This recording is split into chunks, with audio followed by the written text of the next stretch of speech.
دانیل نبی کا صحیفہ جو ہے اٹس ویری انٹرسٹنگ، امیزنگ، جس میں صدرک میشک عبدالنجو کی سٹوری ہے، ان کے آگ میں گرائے جانے کی، پھر دانیل کی اپنی بابت جو ہے وہ شیروں کی ماند میں، اور ہم بڑے جوش سے اور بھر جاتے ہیں جب ہم دیکھتے ہیں ہاللیلویہ پریز دی لارڈ، خداوند نے شیروں کی ماند سے چھڑایا، بچایا۔ دانیل کی کتاب کا ہیرو کون ہے؟ جس کو پتا ہو صرف ہاتھ اٹھائے۔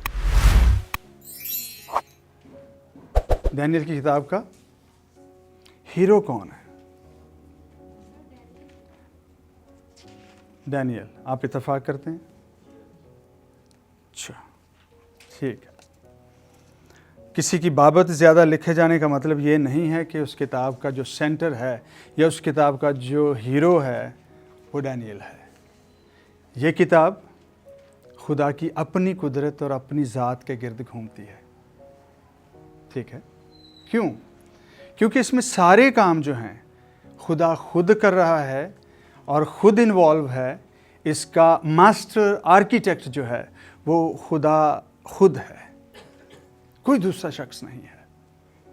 ہاں، کچھ یہودی زادے ان کا ذکر آیا ہے، ان کی ایمان کی باتیں اس میں پائی جاتی ہیں، اور ہم دیکھتے ہیں کہ وہ کس طرح سے ہمیں اس لیے وہ زیادہ فیسینیٹ کرتی ہیں باتیں، کیونکہ ہم شاید ویسی سچویشن سے گزر رہے ہیں جیسے وہ بہت تھوڑے تھے بیبلونین امپائر میں، بابل کے صوبہ میں۔ شاید ہمیں فیل ہوتا ہے ہم بھی بہت بڑی میجورٹی میں، ہم بڑے تھوڑے سے رہتے ہیں، اور ہم اپنے ایمان کی جو لڑائی ہے، کشتی ہے، اسے لڑ کر، اسے سٹرگل کر کے، گتھم گتھا ہو کے اپنے آپ کو سروائیو کرنے کی کوشش کر رہے ہیں۔ یہ جذباتی باتیں بھی ہو سکتی ہیں، لیکن حقائق جو ہیں ان کو جاننا، ان کو سیکھنا، خدا کی ذات کو اس میں دیکھنا جو ہے وہ بہت ضروری ہے۔ 4 جو بادشاہیوں کا ذکر ملتا ہے، بیبلونین، پرشینز، میڈو پرشینز، اور اس کے ساتھ پھر تیسری جو ہے وہ گریس، اور پھر جو ہے وہ رومنز۔ خدا نے پہلے سے بتا دیا، پہلے سے مقرر کر دیا ان کو، پھر وہ وجود میں لے کر آیا، اور خدا یہ 4 سپر پاورز جو ہیں وہ ساری کی ساری بت پرست ہیں، ان سب کو خدا کی ذات نے جو ہے وہ سنبھالا۔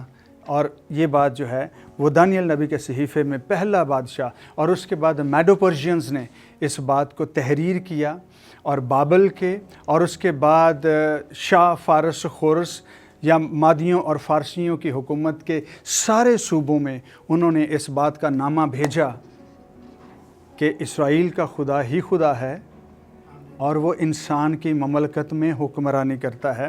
اس بات کو جو ہے وہ ہم ورسز میں جو ہے اس کو دیکھیں گے، ٹھیک ہے؟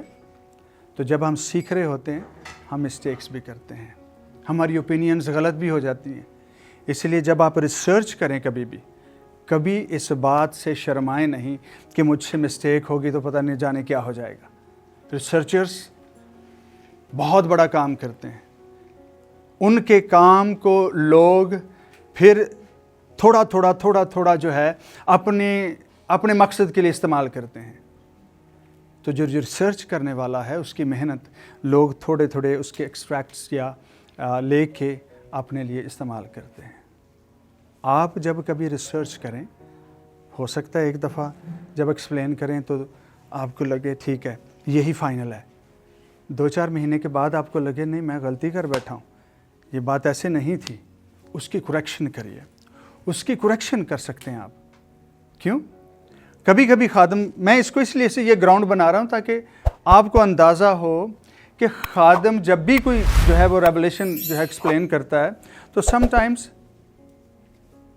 ہم ایک کا موازنہ دوسرے سے کرنا شروع کر دیتے ہیں، اچھا نہیں وہ جو بات فلاں خادم نے کہی تھی، نہیں اس سے یہ زیادہ امپرووڈ سیشن ہے یا امپرووڈ ورژن ہے۔ کیوں؟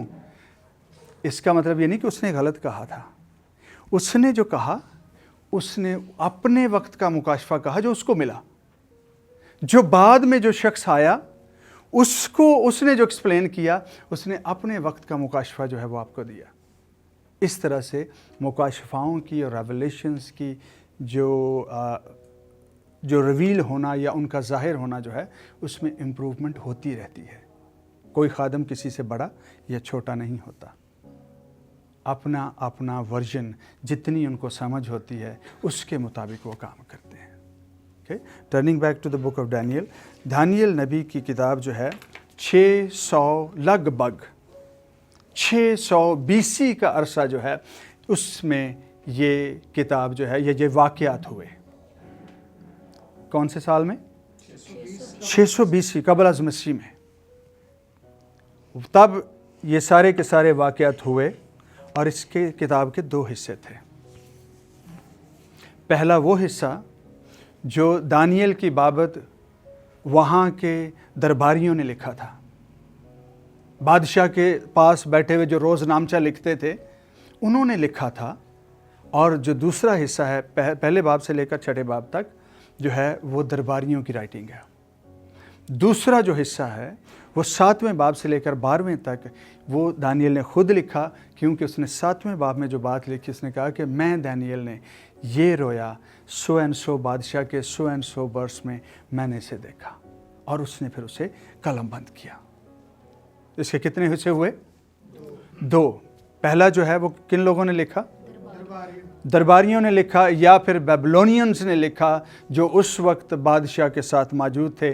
جو کچھ سلطنت اور خاص طور پر بادشاہ کے چیمبر اور اس کے دربار میں یا اس کے تخت یا اس کے جو ہے وہ حضور آنے والے ظاہر ہونے والے لوگ جو کچھ کرتے تھے ہر روز کے جو ہے وہ واقعات لکھے جاتے تھے. اور دوسرا حصہ جو ہے دانیل نے خود لکھا، اور دوسرے حصے میں اس نے اپنے ویژنز اور ڈریمز، اپنی رویائیں اور اپنے خواب اس نے درج کیے. یہ 2 حصے جو ہیں یہ 6 صدی میں یہ واقعات ہوئے، 6 صدی کے شروع میں، لیکن یہ 4 صدیوں تک یہ کتاب رائل لائبریریز میں پڑھی رہی، کتب خانوں میں پڑھی رہی.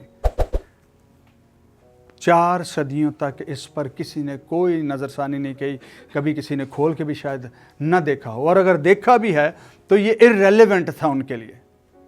4 صدیاں بعد یعنی 200 BC میں اس کتاب کو جب یونانیوں کی حکومت جا رہی تھی، ختم ہو رہی تھی، ان کا دور حکومت ختم ہو رہا تھا اور رومنز جو ہیں وہ زور پکڑ رہے تھے، اس وقت مکابیوں نے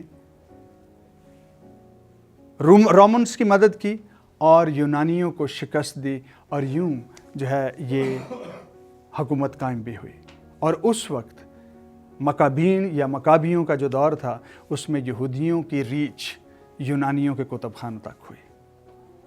یوں یہ صحیفہ جو دانیل نبی کا ہے اسے جو ہے وہ نکالا گیا، کسی کی نظر اس پر پڑی، کسی نے اس کو پڑھا اور بزرگوں کی مجلس کے پاس لے کر گئے کہ یہ صحیفہ، یہ تمہار، یہ رائٹنگز جو ہیں یہ سیکرڈ ہیں، یہ مقدس اوراق ہیں، یہ مقدس جو ہے وہ رائٹنگز ہیں یا پھر تصانیف ہیں، ان کو دیکھا جائے اور ان کو کتاب مقدس میں شامل کیا جائے.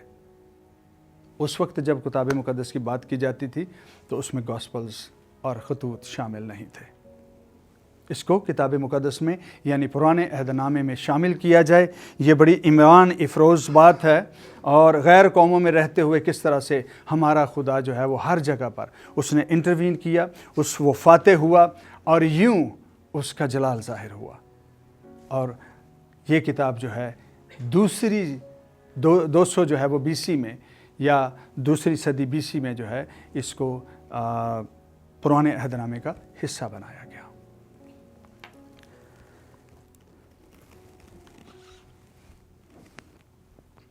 آئیے میرے ساتھ نکالیے بک آف ڈینیل کو.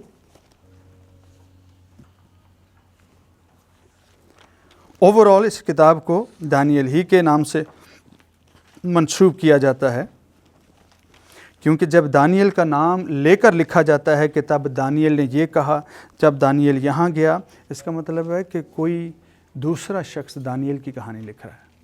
اور جب دانیل یہ کہہ رہا ہے کہ مجھے یہ رویا ملی، تو اس کا مطلب ہے کہ دانیل خود لکھ رہا ہے. اسی طرح سے جب کبھی بھی اعمال کی کتاب آپ پڑھتے ہیں تو جب لکھا ہے کہ پولوس اور سلاس دعا کر رہے تھے، تو اس کا کیا مطلب ہوا؟ رائٹر ان کے ساتھ موجود नहीं है। और राइटर कौन है? लूक। तो जब वो लिखे कि हम का वर्ड लिखे कि हम इस टापू को छोड़कर फलां टापू की तरफ गए, इसका मतलब लूका 7 है। छोटी छोटी बारीकियां हैं जो आपको किताब मुक़द्दस को पढ़ने और उसके अंदर की जो तसनीफ़ हैं या मुसन्नफ़ है उसका जो है वो निशानदही भी आप कर सकते हैं। दानियल नबी का सहीफ़ा उसका पहला ही बाब, कोई जो है इसको पहली 2 आयात जो है वो पढ़ दे। शाह यहूदा यहोयाकीम की सल्तनत के 3 साल में शाह बाबिल नबूकदनेस्सर ने यरूशलेम पर चढ़ाई करके उसका मुहासरा किया। और खुदावंद ने शाह यहूदा यहोयाकीम को और खुदा के घर के बाद ज़रूफ को उसके हवाला कर दिया और उनको सुनार की सरजमीन में अपने बुत खाना में ले गया। चुनांचे उसने ज़रूफ को अपने बुत खाना में दाखिल किया। और ये आयत हमें क्या बता रही है कि नबूकदनेस्सर को हैकल हैंड ओवर की गई है, शहर यरूशलेम दिया गया है, उसने फतह नहीं किया है। ठीक है, इस बात को याद रखिए, क्योंकि खुदावन ने नबूवत किताबों में कहा था कि नबूकदनेस्सर मेरे खादम, ठीक है, उससे खिदमत का काम लेने के लिए, मतलब मार कुटाई का काम लेने के लिए उसने बनी इसराइल को, यहूदा के, माफ़ कीजिएगा, यहूदा के जो घराना है, 2 कबीले जो बिन्यामीन और जी चढ़ाई करके लिखा गया, चढ़ाई करके उसने हासिल किया। जब आप तवारीख और सलातीन की किताबें पढ़ेंगे तो 3 महीने तक ये बाहर ही बैठा रहा था। ठीक है, और अगली बात जो लिखी है कि खुदाबंद खुदा ने उसके हवाले कर दिए। वो 3 महीने तक अपना जो जोर उसने मारना था, जो उसने कुव्वत दिखानी थी, उसने दिखा ली। और 3 महीने के बाद खुदा ने जो है वो ये मुमकिन किया कि नबूकदनेस्सर जो है वो यरूशलेम में दाखिल हो सके। क्योंकि यशायाह नबी की मार्फत, हाँ जी, इसलिए कि नबूवत जो की गई थी, जब हिजकिय्याह बादशाह बीमार हुआ तो वो चारपाई पर पड़ा, ये बातें जो हैं वो तवारीख और सलातीन की किताबों में हैं। तो उसकी उम्र के जो हैं वो कितने बरस बड़े थे? 15 बरस बड़े थे। उसने जब उसकी उम्र बढ़ गई तो फिर उसकी तीमारदारी करने के लिए सुनार की सरजमीन से बेबीलोनियंस आए थे। और उसने क्या किया? उसने अपनी सारी की सारी आर्मी, अपने सारे के सारे वॉर सीक्रेट्स, अपने सारे के सारे ख़जाने, उनको जो है वो शेखी से दिखाए। तो फिर खुदावन ने यशायाह नबी को भेजा, तो कहा कि जा उसे कहा कि ये जो मेहमान आए हैं कहाँ से आए हैं? तो नबी को फिर जो है इसके ने जवाब दिया कि ये दूर की सरजमीन सुनार से आए हैं, बाबिल की सरजमीन से आए हैं। तो खुदावन ने फरमाया कि नबी की मार्फत कि ये सब तुम्हारे बच्चों को, जो रॉयल ब्लड है उनको, तुम्हारे काहिनों को, सब को ये जंजीरों से बांधकर उसी सरजमीन में ले जाएंगे। और इसीलिए जो हम सब जो है खादमीन जानते हैं कि वो 15 साल जो उसने मांगे थे वो उसकी ज़िंदगी के वर्स्ट 3 साल हुए। उसमें एक ऐसा काम हुआ और ऐसा फैसला, और उसने बड़ी खुदगर्जी से खुदा से कहा अच्छा हो कि ये सब मेरी लाइफ में ना हो। बड़े खुदगर्जाना तरीके से उसने खुदा को जवाब दिया या खुदा के नबी से बात की। और फिर 70 साल के बाद जब वक्त पूरा हुआ तो खुदा नबूकदनेस्सर को लेकर आया। उसमें 2 चीज़ें थी, एक तो असूरियों को शिकस्त देना था, क्योंकि बाबलियों ने ना सिर्फ असूरियों को, मिस्रियों को और एशिया के जो है वो बहुत सारे लोगों को, उसके साथ साथ यरूशलेम भी उसके हवाले कर दिया ताकि उनको सज़ा मिले। और खुदा ने, जैसा खुदा का सुखन कभी नहीं टलता, वो कायम रहता है। और हमेशा ऐसी प्रोफेसीज जो हैं जब भी होती हैं ये 70-75 से लेकर 100-125 साल के बाद पूरी होती हैं। ये जरूरी तो नहीं है कि डिवाइन एक्ट जो है फिर वो खुदा के लोगों के साथ ही रहे, बुत परस्तों के साथ भी खुदा की जो डिवाइन एक्ट पे जाती है, we can get from it. खुदा जैसे चाहे करता है। हम अगली जो है चंद बातों में फिर इसको हम सीख सकेंगे कि खुदा किस तरह से लोगों को जो है वो इस्तेमाल करता है। تو یہاں پر جو لکھا ہے کہ خداوند خدا نے ہیکل کو، خدا کے گھر کو جو ہے وہ نبوکدنضر کے حوالے کر دیا. نبوکدنضر نے چڑھائی نہیں کی. ٹھیک ہے، میں وقت سے پہلے آپ کو اسی لیے یہ بات بتانے لگا ہوں کیونکہ آپ پھر سوال کریں گے جب اس نے کہا تھا کہ کیا یہ بابل اعظم نہیں جس کو ہم نے اپنے بازو کی توانائی کی قدرت سے تعمیر کیا ہے، تو اس پر فتویٰ کیوں آیا تھا؟ کیونکہ یہ اس نے اپنے بازو سے بنایا ہی نہیں تھا، یہ اس کا گھمنڈ تھا. یہ تو خدا نے اسے دیا تھا اور یہ پہلی آیات میں لکھا. یہ جو چیز ہے جو اس نے کہی تھی اس پر اس کو فتویٰ دیا گیا تھا، اس پر یہ حکم دیا گیا تھا کہ تجھے جانوروں کی طرح جب تو گھاس کھائے گا تب تجھے اندازہ ہوگا کہ تیرے بازو کی قوت کچھ نہیں ہے. خدا ہے جو انسان کی مملکت میں حکمرانی کرتا ہے، جس کو چاہتا ہے اس کو دیتا ہے اور جس کو چاہتا ہے ذلیل کر دیتا ہے. اس لیے میرے حضور کھڑا ہو کر یہ بات کہنے کی جرأت نہ کر کہ تو نے اپنے بازو سے یہ بنایا ہے. میں نے تجھے دیا، تجھے مقرر کیا، تجھے بلایا کہ تو اسوریوں پر اور اسرائیلیوں پر اور پھر یہودیوں پر جو ہے وہ فرما روا ہو. کہ یہ خدا کا کام کرنے کے لیے اسے مقرر کیا گیا کہ وہ خدا کا کام کر سکے. اگلی جو بات ہے اس میں ساری پورا چیپٹر جو ہے اس میں دانیال اور اس کے ساتھیوں کی بابت ہے کہ انہوں نے کس طرح سے جو ہے وہ وہاں پر زندگی گزاری اور 3 سال تک انہوں نے بابلیوں کی زبان سیکھی، ان کے رسم و رواج سیکھے، کورٹ میٹرز سیکھے، مینرز سیکھے کہ کس طرح سے بادشاہ کے سامنے جایا جاتا ہے، کس طرح سے کھڑا ہوا جاتا ہے، اور اگر کوئی باہر سے آئے تو کس طرح سے اسے ڈیل کیا جاتا ہے، اور اگر بادشاہ اپنے چیمبر میں بلائے تو اس کے آداب کیا ہیں. یہ ساری چیزیں ان نوجوانوں کو سکھائی گئی. بڑے شارپ تھے، بہت حکمت والے تھے، اور ان کو جو ہے وہ بادشاہ کے ساتھ مقرر کیا گیا. آپ جانتے ہیں ان کی بابت اسی وقت میں یہ پروفیسی میں کا حصہ تھا کہ تیری اولاد میں سے، تیرے بلڈ میں سے، تیرے لوگوں میں سے جو بادشاہ کے چیمبر میں یا اس کے دربار میں جو سرو کریں گے وہ کن کی مانند ہوں گے؟ خواجہ سراؤں کی طرح. اور یہ بات جو ہے اگر ہم نہ بھی کہیں لیکن تو بھی اس بات کے امپیکٹ کو اور اس بات کی سچائی کو کوئی جھٹلا نہیں سکتا. دانیال کے کتنے بچے تھے؟ شدرک، میشک، عبدنجو کے کوئی بچہ نہیں تھا. کیوں؟ They were made disabled. They were disabled کہ وہ بیبلونین کنگڈم کے علاوہ کچھ نہ سوچیں. ان کی توجہ ان کے خاندانوں کی طرف نہ ہو.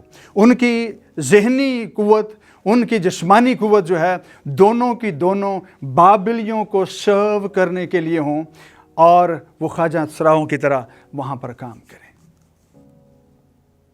یہ بہت بڑا جو ہے وہ سٹیٹمنٹ ہے.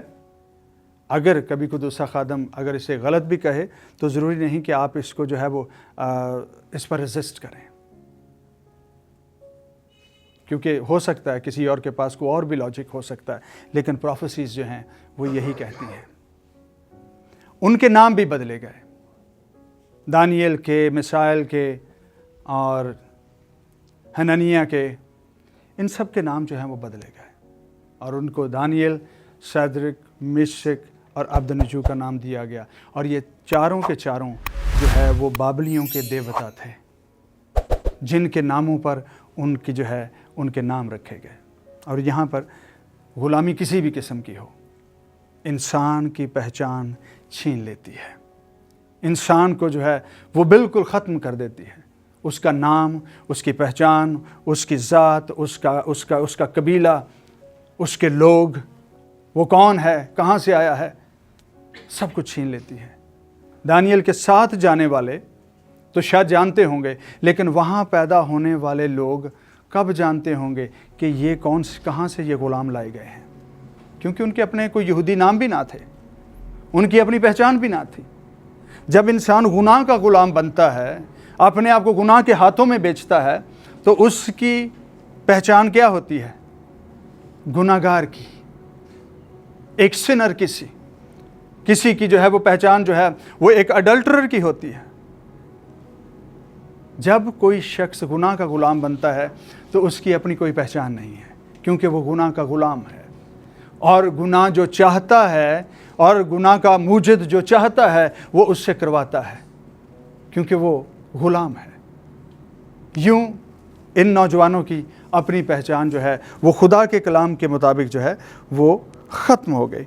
पहला हिस्सा जो है 30-35 मिनट्स में जो है वो बुक की थोड़ी सी, और उसके बाद फिर हम जो लास्ट जो 30-35 मिनट्स हैं हम विज़न की कैलकुलेशन और ज़मानों के हिसाब की जो है वो बात करेंगे।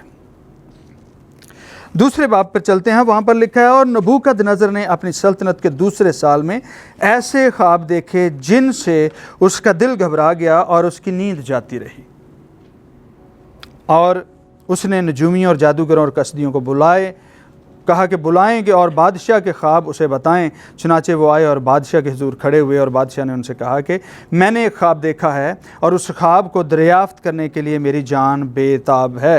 तब कसदियों ने बादशाह के हुजूर अरामी ज़बान में अर्ज़ की कि ऐ बादशाह, अबद तक जीता रह, अपने खादमों से ख्वाब बयान कर और हम उसकी ताबीर करें। बादशाह ने कसदियों को जवाब दिया कि मैं तो ये हुक्म दे चुका हूँ कि अगर तुम ख्वाब ना बताओ और उसकी ताबीर ना करो तो टुकड़े टुकड़े किए जाओगे। अब ये बड़ी अजीब सी बात है, किसी ने ख्वाब देखा है और वो किसी दूसरे से पूछ रहा है कि मैं ख्वाब देखकर भूल गया हूँ, आप मुझे बताएं कि मैंने ख्वाब क्या देखा है, आप मुझे बताएं कि मैंने ख्वाब क्या देखा है। और इन्हीं लोगों की जो बातचीत है वहाँ पर लिखा है कि उन लोगों ने काफ़ी सारी तकरार के बाद 11वीं आयत देखिए दूसरे बाब की, वहाँ पर लिखा है, और जो बात बादशाह तलब करता है नहायत मुश्किल है, और देवताओं के सिवा जिनकी सुकूनत इंसान के साथ नहीं, बादशाह के हुजूर कोई उसको बयान किन के सिवा, सुपर पावर्स, सुपर नेचुरल्स, देवता जो इंसान के साथ नहीं रहते, आसमानी मकामों में रहते हैं, कहीं और रहते हैं, उनके अलावा इस बात को कोई दूसरा बयान नहीं कर सकता। बादशाह ने क्या कहा? उसने कहा सारे के सारे मार दो, इनके बच्चों समेत मार दो। और फौरी तौर पर जो है कोई शख्स आया भागकर, उसने कहा कि यहूदा के असीरों में से एक शख्स है जो कोशिश कर सकता है, जो ख्वाबों की ताबीर बयान कर सकता है, और उस पर एक फाजल रूह है, वो एक्स्ट्रा ऑर्डिनरी जो स्पिरिट है उस पर ठहरी हुई है, गैर मामूली रूह जो है उस पर है। उसको लाया गया, बादशाह ने उसे बताया, उसने थोड़ी सी मोहलत मांगी। उसने, बादशाह तू मुझे मोहलत दे, मैं कोशिश करता हूँ मेरा खुदा जो है वो क्या करता है। 4 लोग दुआ में बैठे और ख्वाब में ख्वाब दिखाई दिया। क्या हुआ? ख्वाब में ख्वाब दिखाई दिया कि बादशाह ने क्या देखा है। इंटरेस्टिंग। और वो राज खुल गया।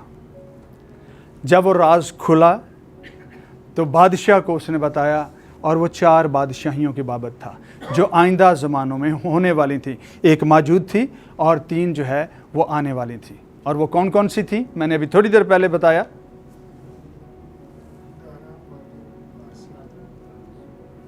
बेबलोनियंस, बाबलियों की हुकूमत, लिख लीजिए।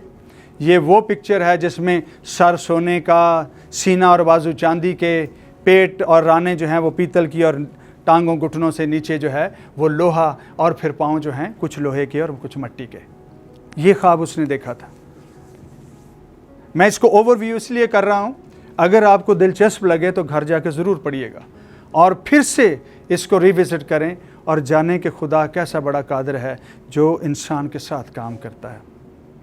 पहली हुकूमत बाबलियों की हुकूमत, और दूसरी हुकूमत मादियों और फारसियों की। ये सब लॉस्ट किंगडम्स हैं या उनकी हिस्ट्री जो है पता नहीं। हम बाइबल बिलीवर्स हैं, हमारी किताबों में ये बातें लिखी हैं, हमें ही नहीं पता या हम नहीं जानते, तो बताइए कि दुनिया के लोग जो है इसको कितना ज़्यादा जानते होंगे। बाबलियों की हुकूमत, उसके बाद मादियों और फारसियों की हुकूमत, और तीसरी हुकूमत ग्रीक्स। बड़ा मशहूर नाम ग्रीक्स का, सिकंदर आज़म फैमिली, ये उनकी हुकूमत थी। और चौथी Romans the longest ruling empire, जिसने दुनिया पर हुकूमत की और दुनिया को जो है उसने पीस कर रख दिया, निचोड़ कर रख दिया। पहली हुकूमत जिसका आगाज़ जो है वो तकरीबन 620 BC से हुआ। बाबलियों की हुकूमत का आगाज़ 620 BC से हुआ और ये 539 BC तक जारी रही। जब भी कभी हम BCs की डेट्स को लिखेंगे तो ये डिसेंडिंग ऑर्डर में होंगी, यानी बड़े नंबर से हम, और जब हम जो है वो AD लिखेंगे तो फिर हम छोटे नंबर से बड़े की तरफ से जो है वो कैलकुलेशंस में जाएंगे। पहली हुकूमत जो है उसका आगाज़ 620 BC से होता है और 539 तक जो है उनका दौरे हुकूमत जारी रहता है। और दूसरी हुकूमत जो है मादियों और फारसियों की, वो 539 से शुरू होकर 333 तक जो है वो BC तक जारी रहती है। तीसरी हुकूमत 333 से शुरू करके 146 BC तक जो है वो रहती है, जो कि यूनानियों की हुकूमत थी। और यूनानी फ़लसफ़ा, यूनान की जितना भी काम है आज तक किया हुआ वो हम आज तक पढ़ रहे हैं। यूनान के फ़लसफ़े को, यूनानी ज़ुबान में जितना जो है लिटरेचर अवेलेबल था उसको हम आज तक पढ़ रहे हैं। और रूमियों ने मसीह यीशु के ज़माने तक उन किताबों का तर्जुमा अपनी ज़ुबान में, रोमन में अभी तक नहीं किया था, क्योंकि ना सिर्फ ये टेक ओवर, ज़ुबान वो चीज़ थी जिस पर ये सबसे बाद में बात करते जब रिलैक्स होते थे, ताकि पिछली हुकूमत का कोई साया किसी तरह से किसी किताब पर, किसी दीवार पर, किसी तुमार पर बाकी ना रहे। उनका सारा जितना काम था उसको फिर जो है वो ट्रांसफ़र कर देते थे ताकि उनका नाम बाकी रहे। उनके जो सीक्रेट्स होते थे उनकी अपनी ज़ुबान में होते थे।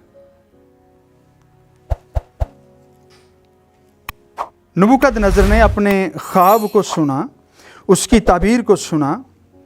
माफ़ कीजिएगा, रोमन्स जो है उन्होंने 146 से लेके तकरीबन 500 और 500 के बाद भी थोड़ा थोड़ा जो है वो उनका साया अभी तक जो है वो वेस्ट में मौजूद था। तो ये तकरीबन जो है वो 600 के करीब, 600 साल के करीब जो है वो हुकूमत करने वाली, 650 साल तक हुकूमत करने वाली जो है वो एम्पायर थी। यहाँ पर लिखा है एक बात,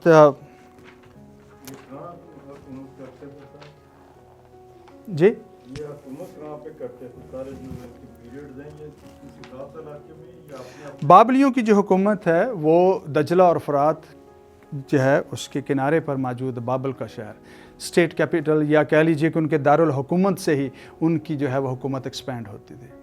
असूरियों की हुकूमत जो है, नैनवा जो है वो असूरियों का शहर था, नैनवा जो है उनका कैपिटल था। और ये बाबलियों से पहले उस खित्ते में, जिसे हम मिडिल ईस्ट कहते हैं और थोड़ा सा पार्ट्स ऑफ यूरोप, इसमें ये ज़ोरावर थे। बाबलियों ने जब टेक ओवर किया तो उन्होंने अपने शहर को दारुल हुकूमत बनाया और वहाँ से वो ईस्ट वेस्ट और नॉर्थ साउथ में जो है वो फैलना शुरू हुए। जब ग्रीस ने जो किया तो उन्होंने उनसे भी बड़ी फतूहात की, क्योंकि जब आप विजन्स को पढ़ते हैं, ड्रीम्स को पढ़ते हैं, तो जहाँ पर लिखा है ना कि शेर बब्बर और फिर तेंदुआ और उसके बाद रीछ और उसके बाद जो है एक ऐसी मखलूक है जो ड्रैगन के नाम से, तो ये वो हैं, ये अपनी रफ्तार के हिसाब से गिने जाते हैं कि इन्होंने जब एक्सपेंशन की अपनी किंगडम की, मादियों बाबलियों की निस्बत फ़ारसियों ने ज़्यादा फ़तह किया। जब फ़ारसी जो है वो ज़ेरे तसल्लुत आए तो फिर यूनानियों ने उनसे भी बड़े इलाके, उनकी हुकूमत ली ही ली, लेकिन उन्होंने हिंदुस्तान को भी छुआ और हिंदुस्तान की जो है वो पार्ट्स ऑफ इंडिया जो है उन्होंने फ़तह किए। ठीक है, इसी तरह से फिर वो यूरोप में जो है रोमन्स जो हैं उनकी तरफ भी बढ़े। तो इस तरह से जो है हर जो बाद में आने वाली हुकूमत है उन्होंने अपने, जब मादियों और फ़ारसियों ने दारुल हुकूमत बनाया तो उन्होंने ईरान को जो है वो दारुल हुकूमत बनाया।